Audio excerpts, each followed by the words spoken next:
Hello hi എല്ലാവർക്കും നമസ്കാരം. ഇന്ന് ഞാൻ ഇവിടെ ഇരിക്കുന്നത് ഒരു വലിയ വ്യക്തിയുടെ കൂടെയാണ്. നിഷാദ് എന്നാണ് അദ്ദേഹത്തിന്റെ പേര്. എന്താണ് നമുക്ക് പാർക്കാൻ ചന്ദനത്തോപ്പുകൾ? എനിക്ക് ഈ പേര് കേട്ടപ്പോൾ തന്നെ എനിക്ക് വളരെ ഒരു അത്ഭുതവും ഒരു എന്താ പറയാ ഭയങ്കര ഒരു കൗതുകവും തോന്നി. കാരണം എവിടെയും കേൾക്കാത്ത വളരെ റെയർ ആയിട്ടുള്ള ഒരു പേരാണ്. എന്താണ് ഇത്? ഈ നമുക്ക് പാർക്കാൻ ചന്ദനത്തോപ്പുകൾ എന്ന് കേട്ടപ്പോൾ തന്നെ എന്ത് തോന്നി? എനിക്ക് പണ്ടത്തെ സിനിമ പേര് ഓർമ്മ വന്നു, നമുക്ക് പാർക്കാൻ മുന്തിരിത്തോപ്പുകൾ അല്ലെ. അപ്പോ നമുക്ക് പാർക്കാൻ മുന്തിരിത്തോപ്പുകൾ എന്നതിന്റെ സിമിലാരിറ്റി ഇതിൽ വന്നിട്ടുണ്ട്. അതെ. അപ്പോ നമുക്ക് പാർക്കാൻ മുന്തിരിത്തോപ്പുകൾ എന്ന് പറയുമ്പോ ഈ മുന്തിരിക്ക് ഇപ്പൊ ഒരു കിലോക്ക് എന്ത് വരണ്ടെന്ന് അറിയോ? നല്ല വിലയുണ്ടാവും. ഏകദേശം ഒരു അപ്രോക്സ് അറിയാൻ പറ്റുമോ? ഒരു 150 200 റേഞ്ചിലൊക്കെയാണ്. ചന്ദനത്തിന് എത്ര വിലയാണെന്ന് അറിയോ? അറിയില്ല. ഇതാണ് ഏറ്റവും നമ്മുടെ ഉള്ള മിക്ക ആളുകളുടെ പ്രശ്നമാണ്. ഈ ചന്ദനത്തെ കുറിച്ചുള്ള വലിയ നോളജ് ഒന്നും പലർക്കും ഇല്ല. അതായത് ഇന്ന് ചന്ദനത്തിന്റെ റേറ്റ് നിങ്ങൾ കിലോക്ക് 22,000-26,000 റുപ്പീസ് ആണ് കിലോക്ക് വരുന്നത്. അതായത് ലോകത്തിലെ ഏറ്റവും വില കൂടിയ മരം ഏതാന്ന് ചോദിച്ചാൽ അതറിയോ? ചന്ദനം അല്ല, ലോകത്തിലെ ഏറ്റവും വില കൂടിയ മരം ആഫ്രിക്കൻ ബ്ലാക്ക് വുഡ് ആണ്. അതേസമയം ഡിമാൻഡ് ഉള്ള വൃക്ഷം അതും ഇത് ചന്ദനമാണ്. ഇപ്പൊ ഇന്ന് നമ്മുടെ ഇന്ത്യയിൽ ഒരു വർഷം 2000 ടണ്ണ് റിക്വയർമെന്റ് ഉള്ള ഒരു അത്ഭുത വൃക്ഷമാണ് ചന്ദനം. ഓക്കെ. അപ്പൊ ഈ ചന്ദനത്തിന്റെ ഗുണം എന്ന് വെച്ച് കഴിഞ്ഞാല് ഒരുപാട് ഔഷധ ഗുണമുള്ള ഒരു അത്ഭുത വൃക്ഷമാണ് ചന്ദനം. ഇപ്പൊ ആൽമരത്തെ കുറിച്ച് കേട്ടിട്ടുണ്ടോ? ആൽമരം അതിന്റെ ഗുണം എന്താന്ന് പറയും? ഒരുപാട് ഓക്സിജൻ സർക്കുലേറ്റ് ചെയ്യുന്ന ഒരു വൃക്ഷമാണ് ആൽമരം. അപ്പൊ ഈ ആൽമരം പകൽ സമയത്ത് ഓക്സിജനും രാത്രി സമയത്ത് കാർബൺ ഡൈ ഓക്സൈഡാണ്. ഇതേ സമയം ചന്ദനം സെയിം തന്നെയാണ്, പക്ഷേ ആൽമരത്തിന്റെ ഡബിള്. ഓക്സിജൻ പകൽ സമയത്ത് സർക്കുലേറ്റ് ചെയ്യുകയും ചെയ്യും, രാത്രി സമയത്ത് കാർബൺ ഡൈ ഓക്സൈഡ് ഉണ്ടെങ്കിൽ കൂടെ പകൽ സമയത്ത് പുറപ്പെടുവിച്ച ഓക്സിജൻ അതേമാതിരി നിലനിർത്തുന്നുണ്ട്. സർ, അപ്പോ മറ്റ് റിസോർട്ടുകളിൽ നിന്ന് വ്യത്യസ്തമായിട്ട് ഇവിടെ താമസിച്ചാൽ, നമുക്ക് പാർക്കാൻ ചന്ദനത്തോപ്പുകളിൽ താമസിച്ചാൽ നമുക്ക് കിട്ടാവുന്ന ബെനിഫിറ്റ്സ് എന്തൊക്കെയാണ്? ഈ ഒരു ചന്ദനക്കാട്ടിൽ താമസിക്കുമ്പോൾ നമുക്ക് ഒരുപാട് ശരീരത്തിന്റെ ത്വക്കിനായാലും ശരി, പിന്നെ ശരീരത്തിന്റെ ഇന്നർ പാർട്സിനായാലും ശരി, ക്യാൻസർ പോലുള്ള മാരകമായ അസുഖങ്ങളൊക്കെ പ്രിവെന്റ് ചെയ്യാനായിട്ട് ഇവിടെ താമസിക്കുമ്പോൾ കിട്ടുന്നുള്ളതാണ്. അപ്പൊ ഞങ്ങളുടെ പ്രൊജക്ട് എന്ന് വെച്ച് കഴിഞ്ഞാൽ 5 ഏക്കറിൽ 1460 ചന്ദനമരങ്ങൾക്കിടയിൽ 90 റിസോർട്ടുകളാണ്. അപ്പൊ ഈ റിസോർട്ടിന് മറ്റൊരു അത്ഭുതമുണ്ട്. ഈ റിസോർട്ടിന്റെ ഗുണം എന്ന് വെച്ച് കഴിഞ്ഞാല് ഇത് ഒരു എക്കോ ഫ്രണ്ട്ലി ആണ്. അതായത് ഒരു ഇതിന്റെ ടോപ്പ് കണ്ടിട്ടുണ്ടാവും അല്ലെ, ഒരു ഓവൽ ഷേപ്പിലാണ് ഒരു റൗണ്ടിന്റെ പകുതി വെച്ചിട്ട് ഇതിന്റെ ടോപ്പ് കംപ്ലീറ്റ് ഒറിജിനൽ ഗ്രാസ് ആണ് ചെയ്തേക്കുന്നത്. പിന്നെ ഇതിന്റെ ബോട്ടം സൈഡില് മഡാണ്. ഇപ്പൊ നമ്മള് പണ്ട് കായക്കൽപ്പ ചികിത്സക്ക് പോകുമ്പോ അവിടെ കംപ്ലീറ്റ് പ്രകൃതിയുമായിട്ടൊരു അറ്റാച്ച്മെന്റ് ആണ്. അതായത് മഡ് ഹൗസിൽ താമസിക്കുന്നു, പിന്നെ അവിടെ നീന്തി കുളിക്കാനുള്ള സൗകര്യങ്ങള്, പിന്നെ മറ്റേ ഒരുപാട് ട്രീറ്റ്മെന്റുകൾ, ഒഴിച്ചില് ഇതൊക്കെ ഞങ്ങളോട് കൊണ്ടുവരണം. ഇത് സത്യത്തിൽ പറഞ്ഞ റിസോർട്ട് ആണെങ്കിലും ഇത് സത്യം ഓപ്പണായി പറയുകയാണെങ്കിൽ ഒരു ആയുർവേദ ഒരു അറ്റ്മോസ്ഫിയർ ഹോസ്പിറ്റൽ പോലെ തന്നെയാണ്. അപ്പൊ ഇത് അതിനുള്ള സൗകര്യങ്ങൾ, ഇപ്പൊ എക്സാമ്പിൾ ആയിട്ട് ഇവിടെ താമസിക്കുന്ന ആളുകൾക്ക് ഞങ്ങൾക്ക് 7 ഏക്കറിൽ പച്ചക്കറി, ഇവർക്ക് ഇവിടെ താമസിക്കാൻ വരുന്നവർക്കുള്ള പച്ചക്കറി, ഫ്രൂട്ട്സ്, ഈവൻ അവിടേക്കുള്ള കോഴിമുട്ട, കോഴി, ആട്, പോത്ത്, ഇതൊക്കെ ഞങ്ങൾ ഇവിടെ തന്നെ ചെയ്യണം. അപ്പൊ 100% ഒരു എക്കോ ഫ്രണ്ട്ലി ആയിട്ട് മാറണം. അപ്പൊ ഇവിടെ ഞങ്ങൾ ഏറ്റവും കൂടുതൽ ഫോറിനേഴ്സിനെ അട്രാക്ട് ചെയ്യാൻ വേണ്ടിയിട്ടാണ് ഇത് ഞങ്ങൾ സെറ്റ് ആക്കുന്നത്. അതായത് ഇത് വന്നു കഴിഞ്ഞാൽ 1, 2, 3 മാസമൊക്കെ നിന്ന് തിരിച്ചു പോകുമ്പോൾ അരോമ തെറാപ്പി പോലുള്ള ഒരുപാട് കാര്യങ്ങളാണ് നമ്മളിവിടെ പ്ലാൻ ചെയ്ത് മുന്നോട്ട് പോകും. അപ്പൊ സത്യത്തിൽ ഇതൊരു ആയുർവേദിക് ആയിട്ടുള്ള ഒരു ഹോസ്പിറ്റലിന്റെ അറ്റ്മോസ്ഫിയർ, ഒരു ക്യാമ്പസ് എന്ന് പറയാൻ വേണമെങ്കിൽ ആയുർവേദിക് ക്യാമ്പസ്. അപ്പൊ ഒരുപാട് ഗുണങ്ങളുള്ള ഒരു റിസോർട്ടാണ്. നമുക്ക് എല്ലാവർക്കും നമ്മുടെ ഹെൽത്ത് ഭയങ്കര ഇമ്പോർട്ടന്റ് ആണ്. തീർച്ചയായിട്ടും ഒരു വെൽനെസ്. ഇപ്പൊ ആൾക്കാർ ഇപ്പൊ ഏറ്റവും കൂടുതൽ നോക്കുന്നത് ഹെൽത്തിലേക്ക് തന്നെയാണ്. പക്ഷെ ഇപ്പൊ വേറൊരു കാര്യം കൂടെ വന്നിട്ടുണ്ട് കേട്ടോ. അതായത് ഇപ്പൊ ഒരു അൾട്ടിമേറ്റ് എല്ലാ മനുഷ്യന്മാർക്കും ഏറ്റവും വലിയ ഫോക്കസ് എന്ന് വെച്ചാൽ 1 ഹെൽത്ത്, 2 വെൽത്ത്, 3 ഹാപ്പിനെസ്, 4 ലെഗസി എന്ന് പറയും. അതായത് ആരോഗ്യം വേണം, അല്ലെ, സമ്പത്ത് വേണം, സന്തോഷം വേണം, ലെഗസി അത് പാരമ്പര്യമായിട്ട് കൊടുക്കാനും പറ്റണം. അത് എനിക്ക് മാത്രമല്ല, നാളെ ഞാൻ ഇല്ലെങ്കിൽ അടുത്ത തലമുറയ്ക്ക് കൈമാറ്റം ചെയ്യാൻ പറ്റുന്നതുമായിരിക്കണം. അപ്പൊ ഇതില് ആരോഗ്യം സന്തോഷം കൈമാറ്റം ചെയ്യാൻ പറ്റൂല, അപ്പൊ നമ്മുടെ സമ്പത്തേ പറ്റുള്ളൂ. അപ്പൊ ഞങ്ങളിവിടെ പ്രൊവൈഡ് ചെയ്യുന്ന വെച്ച് കഴിഞ്ഞാല് ഈ ഒരു 5 സെന്റ് ലാൻഡ്, ഇതില് 575 സ്ക്വയർ ഫീറ്റ് ആണ് റിസോർട്ട് വരുന്നത്. ഇതിൽ ഈ 575 സ്ക്വയർ ഫീറ്റ് നേരത്തെ പറഞ്ഞ പോലെ തന്നെ കംപ്ലീറ്റ് എക്കോ ഫ്രണ്ട്ലി ആണ്. ഇതിനകത്ത് പ്രൈവറ്റ് ആയിട്ട് നീന്തി കുളിക്കാനുള്ള ഒരു സ്വിമ്മിംഗ് പൂൾ ഉണ്ട് ഇതിൽ. അത് കുറച്ച് അണ്ടർഗ്രൗണ്ടിൽ നമ്മൾ ചെയ്തു വെച്ചേക്കണം. അപ്പൊ എന്താ ഗുണമെന്ന് വെച്ചാൽ പുറത്തുനിന്ന് ആരും കാണൂല. അപ്പൊ ഒരു ഫാമിലിക്കൊക്കെ വന്നു കഴിഞ്ഞാല് പ്രൈവറ്റ് ആയിട്ട് ഒന്ന് നീന്തി കുളിക്കാൻ ഉള്ള ആ ഒരു ആരോഗ്യത്തെ വീണ്ടെടുക്കാനുള്ള സൗകര്യം കൂടെ നമ്മളിവിടെ ചെയ്യുന്നുണ്ട്. അതിന് പുറമെ 5 സെന്റ് ലാൻഡിൽ 16 ചന്ദന മരങ്ങളുണ്ട്. അങ്ങനെ ടോട്ടൽ 90 എണ്ണത്തിൽ ഇതെല്ലാം കൂടെ വരുമ്പോഴാണ് ഇത് സെറ്റായി വരുന്നത്. സർ, അപ്പൊ എനിക്ക് അടുത്തത് ചോദിക്കാനുള്ളത്, ഞാനിപ്പോ ഇത് വാങ്ങാൻ തീരുമാനിച്ചു, എന്താണ് എനിക്ക് ഇതിന്ന് കിട്ടാവുന്ന ലാഭം അല്ലെങ്കിൽ ബെനിഫിറ്റ്സ്? അപ്പൊ ഇത് 2-3 തരത്തിൽ ഇത് നമുക്ക് ഓപ്പറേറ്റ് ചെയ്യാം. ഈ നമുക്ക് പറഞ്ഞ ചന്ദനത്തോപ്പിൾ എന്താണെന്ന് വെച്ച് കഴിഞ്ഞാൽ, ഒന്ന് ആരോഗ്യം. നമുക്കവിടെ താമസിക്കുമ്പോൾ കണ്ടിന്യൂസ് ആയിട്ട് 1-2 മാസം താമസിച്ചാൽ നമ്മള് ഒരു 5-10 വയസ്സ് ബാക്കിലേക്ക് പോകാൻ പറ്റും. 1. 2, വെൽത്ത്. ഇനി നമ്മുടെ ആവശ്യം കഴിഞ്ഞാൽ എന്ത് ചെയ്യാം, ഇത് വാടകയ്ക്ക് കൊടുക്കാം. വാടകയ്ക്ക് കൊടുക്കുന്നത് ഡെയിലി 20,000 രൂപയ്ക്ക്. അപ്പൊ ഡെയിലി 20,000 വാടകയ്ക്ക് കൊടുക്കുമ്പോൾ പെർ ഡേ 20 × 30 ദിവസം 6 ലക്ഷം രൂപ ഇരുന്ന് വാടക എത്തി കിട്ടുകയും ചെയ്യും. ഓക്കെ, അപ്പൊ ഇത് വാടക എത്തി കിട്ടുമ്പോൾ 6 ലക്ഷം രൂപ, അതിന് ചെറിയ സർവീസ് ചാർജ് ഞങ്ങൾ എടുക്കും, ബാക്കിയുള്ളത് ഇന്ന് ഓണേഴ്സിന് ഞങ്ങൾ കൊടുക്കാൻ. അത് കഴിഞ്ഞാലോ ഇത് 16 ചന്ദന മരങ്ങളുണ്ട്. ഇതിന് 15 കൊല്ലം കഴിയുമ്പോൾ ഇത് മുറിച്ച് ഗവൺമെന്റ് ഒന്ന് മുറിച്ചുണ്ടാക്കോളും. അതിൽ നിന്ന് ഒരു ഏകദേശം 2 കോടി മുതൽ 4 കോടി വരെ മരത്തിൽ നിന്നും കിട്ടും. അത്ഭുത വൃക്ഷം, വില കൂടിയത് മനസ്സിലായല്ലോ. അപ്പൊ ഇതും കിട്ടുന്നു. മാത്രമല്ല അതൊക്കെ കഴിഞ്ഞാലോ അടുത്ത തലമുറക്ക് ഇത് കൈമാറ്റം ചെയ്യപ്പെടാൻ പറ്റും. ഓക്കെ, അപ്പൊ ഇപ്പൊ ഞങ്ങൾ അറ്റ് പ്രസന്റ് ഇത് ചെയ്യുന്നത് 85 ലക്ഷം രൂപയ്ക്കാണ് ഞങ്ങളിത് ഒരു കസ്റ്റമർക്ക് കൊടുക്കണം. എക്സാമ്പിൾ ആയിട്ട് പറഞ്ഞാൽ ഗായത്രി ഇപ്പൊ ഇത് വാങ്ങിച്ചു കഴിഞ്ഞാല് 85 ലക്ഷം വാങ്ങിച്ചു. ഇപ്പൊ ജനുവരി മാസം മുതൽ വാടകയ്ക്ക് കൊടുത്തു തുടങ്ങണം. ഗായത്രിക്ക് ഇപ്പത്തെ വന്ന് താമസിക്കേണ്ട കാര്യമൊന്നുമില്ല, അത്യാവശ്യം ഓക്കെ ആണല്ലോ. പക്ഷെ വാടകയ്ക്ക് കൊടുത്താലോ ഒരു 6 ലക്ഷം രൂപ കിട്ടുന്നുണ്ട്. അതിൽ നിന്ന് എല്ലാ ചെലവും കഴിച്ചിട്ട് 4 ലക്ഷം രൂപ കൈ കിട്ടി അല്ലെ. അപ്പൊ എല്ലാ മാസവും 4 ലക്ഷം രൂപ വെച്ച് കിട്ടുമ്പോൾ 1.5 കൊല്ലം കൊണ്ട് എന്തായി, മുടക്കിയ പൈസ 1.5-2 കൊല്ലം കൊണ്ട് തിരിച്ചു കിട്ടി. ഓക്കെ, പിന്നെ ഇന്നും നമുക്ക് എന്തുണ്ട്, ഇത് ഇതൊരു ഇൻകം ജനറേറ്റിംഗ് അസറ്റ് ആയിട്ട് മാറ്റാൻ പറ്റും. 1. പിന്നെ 15 കൊല്ലം കഴിഞ്ഞാലോ ഈ സാൻഡൽവുഡിൽ നിന്നുള്ള ആ ഒരു ഇൻകം വേറെയും കിട്ടും. അത് അടുത്തൊരു പ്ലസ് പോയിന്റ് ആണ്. സർ ഇപ്പൊ പറഞ്ഞു ഇതിന് 85 ലക്ഷം രൂപയാന്ന് പറഞ്ഞു, പക്ഷെ എന്റെ കയ്യിൽ പൈസ ഇല്ല വിചാരിക്കും, അപ്പൊ ഞാൻ എന്ത് ചെയ്യും? അപ്പൊ അതിന് ഞങ്ങൾ ചെയ്യുന്നത് വെച്ച് കഴിഞ്ഞാല് ഇതിനെ റിയൽ എസ്റ്റേറ്റ് സിൻഡിക്കേറ്റ് എന്ന് പറയും. അതായത് 85 പേരടങ്ങുന്ന 1 ലക്ഷം രൂപ അടങ്ങുന്ന ഒരു ഗ്രൂപ്പിനെ ക്രിയേറ്റ് ചെയ്യും. എന്നിട്ട് 85 പേരുടെ പേരിൽ ഈ പ്രോപ്പർട്ടി രജിസ്റ്റർ ചെയ്ത് കൊടുക്കും. അതിൽ നിന്ന് കിട്ടുന്ന റവന്യൂ 85 ആൾക്ക് ഡിവൈഡ് ചെയ്ത് കൊടുക്കും. എക്സാമ്പിൾ 4 ലക്ഷം രൂപ ഉണ്ട് മാസവാടക കിട്ടിയിട്ടുണ്ട്. അപ്പൊ ഈ 4 ലക്ഷം ഡിവൈഡഡ് ബൈ 85. എക്സാമ്പിൾ 3000-4000 ഇപ്പോൾ നമുക്ക് എല്ലാ മാസവും 1 ലക്ഷം രൂപ ഇൻവെസ്റ്റ് ചെയ്ത് കിട്ടും. എക്സാമ്പിൾ ഗായത്രിയിൽ 10 ലക്ഷം രൂപയുണ്ട്. അപ്പൊ ഏകദേശം മാസം ഒരു 30,000 to 40,000 മന്ത്ലി റവന്യൂ കിട്ടുന്ന രീതിയിൽ ഇതിനെ ഓപ്പറേറ്റ് ചെയ്യാൻ പറ്റുന്നുള്ളതാണ്. അപ്പൊ അത്തരത്തില് ഹെൽത്തും വെൽത്തും ഹാപ്പിനെസ്സും. ഇപ്പൊ ഞങ്ങൾ ഇന്ന് മാതൃഭൂമിയുടെ ഒരു അവാർഡ് കിട്ടി. ഈ ഒരു ബെസ്റ്റ് ഇന്നോവേഷൻ ടൂറിസം അവാർഡാണ്. അവിടെ ഒരുപാട് കുട്ടികളെയും കൊണ്ട് മാതാപിതാക്കൾ വന്നിട്ടുണ്ട്. അപ്പൊ ഞാൻ അവരോട് ചോദിച്ചു, നിങ്ങൾ ആർക്ക് വേണ്ടി ജീവിക്കണേ? അപ്പൊ എല്ലാവരും ഒരേ സ്വരത്തിൽ പറഞ്ഞു, ഞങ്ങളുടെ മക്കൾക്ക് വേണ്ടിയാ. ശരി, എത്ര നാൾ നിങ്ങളുടെ മക്കൾക്ക് വേണ്ടി ജീവിക്കും? ഒരു 20-25 വയസ്സ് കഴിഞ്ഞാൽ ഇവരൊക്കെ കല്യാണം കഴിക്കും, അല്ലെങ്കിൽ കല്യാണം കഴിച്ച് അയക്കും. പിന്നെ നിങ്ങൾ ആർക്ക് വേണ്ടി ജീവിക്കണേ? അറിയില്ല. പിന്നെ നിങ്ങൾ എങ്ങനെ ജീവിക്കും? നിങ്ങൾ ആര് നോക്കും? ഈ ചോദ്യത്തിന് ഇപ്പോ മിക്ക മാതാപിതാക്കളും ചോദിക്കാണ്, നിങ്ങളുടെ 25 വയസ്സ് വരെ നിങ്ങളെ നോക്കിയത് മാതാപിതാക്കൾ, 25 വയസ്സ് മുതൽ 60 വയസ്സ് വരെ ആര് നോക്കും? നമ്മളെ തന്നെ നോക്കും. പക്ഷെ ഇപ്പോഴത്തെ കണക്കനുസരിച്ച് ശരാശരി മനുഷ്യൻ കേരളത്തില് 95 വയസ്സിൽ ജീവിച്ചിരിക്കുന്നുണ്ട്. എങ്കിൽ ഈ 35 കൊല്ലം ആര് നമ്മൾ നോക്കും? 60 വയസ്സ് കഴിഞ്ഞ് നമുക്ക് ആരോഗ്യമില്ല, 60 വയസ്സ് കഴിഞ്ഞ അസുഖങ്ങൾക്ക് ഒരു കുറവുമില്ല.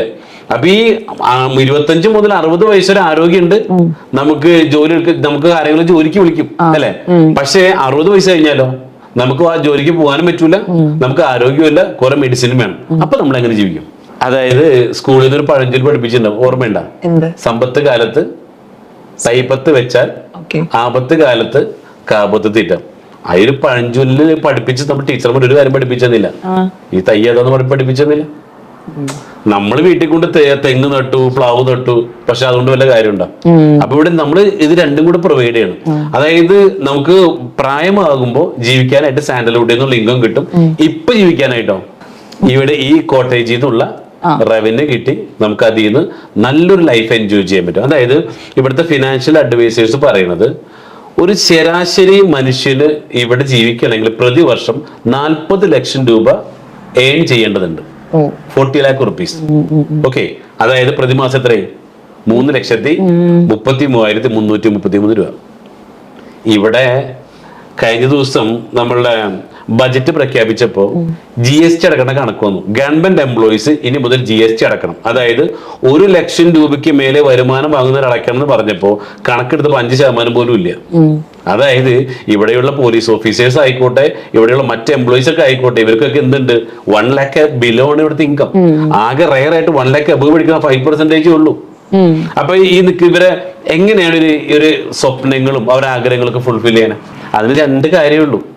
അതായത് ഇത്ര വരുമാനത്തിലേക്ക് എത്തണമെങ്കിൽ ഒന്നുമില്ലെങ്കിൽ നമ്മൾ വാല്യൂ ഉള്ള എന്തെങ്കിലും അസറ്റ് വാങ്ങണം. അപ്പൊ ഈ ഒരു അസറ്റ് വാങ്ങിയാൽ എന്താ ഗുണം? നമുക്ക് എല്ലാ മാസം 3 ലക്ഷം 4 ലക്ഷം വാടക കിട്ടും. അപ്പൊ നമ്മൾ ജീവിതത്തിൽ ഒരുപാട് ആഗ്രഹങ്ങൾ സഫലീകരിക്കാൻ പറ്റും. ഇപ്പൊ ഇവിടെ 100 പേരെടുത്തു കഴിഞ്ഞാൽ ഇതിൽ 89% ആളുകളും എംപ്ലോയീസ് ആണ്. ഇവരെ സംബന്ധിച്ച് ഈ പറഞ്ഞ കുറച്ച് നാള് എന്തെങ്കിലും ജോലിയൊക്കെ ചെയ്ത് കുറച്ച് വരുമാനം ഉണ്ടാക്കും. പിന്നെ അവരുടെ ജീവിതത്തിൽ ഒരുപാട് ആഗ്രഹങ്ങൾ ബാക്കി വെച്ചൊരു ഇവിടുന്ന് ഗുഡ് ബൈ പറഞ്ഞ് പോകണം. 10% ആൾക്കാർ ബിസിനസ്സുകാരുണ്ട്, നിങ്ങളെ പോലെ സെലിബ്രിറ്റീസ് ഉണ്ട്. അവരെന്താണ്, അവരെ സ്കില്ല് കൊണ്ട് പൈസ ഉണ്ടാക്കുന്നു, ലൈഫ് എൻജോയ് ചെയ്യുന്നു. 1% ആൾക്കാരുണ്ട് ഈ ഉണ്ടാക്കിയ പൈസ എന്ത് ചെയ്യും?